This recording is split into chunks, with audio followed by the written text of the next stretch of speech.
سلطان محمد سوم اقتدار چیلنجز اور المناک انجام سلطان محمد سوم 1595 میں سلطنت عثمانیہ کے تخت پر بیٹھے۔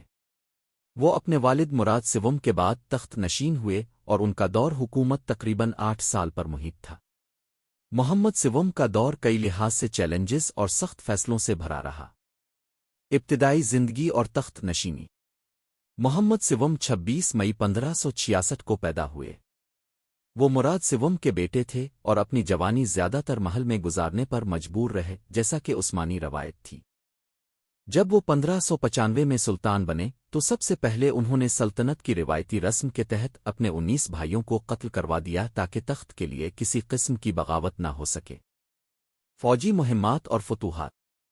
ان کے دور میں عثمانی سلطنت کو یورپ میں خاصی مشکلات کا سامنا کرنا پڑا، خاص طور پر ہبسبرگ سلطنت اور ایرانی صفویوں کے خلاف جنگیں جاری رہیں۔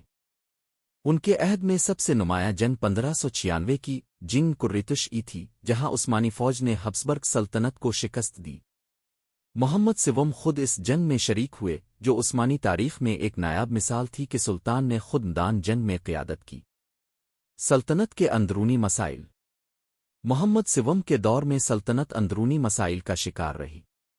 حرم اور محل کی سیاست نے حکومتی فیصلوں پر گہرا اثر ڈالا۔ ان کی والدہ صفیہ سلطان سلطنت کے معاملات میں خاصا اثر و رسوخ رکھتی تھیں، جس کی وجہ سے کئی وزراء اور درباریوں کے درمیان سازشیں جنم لیتی رہیں۔ انتقال اور وراثت۔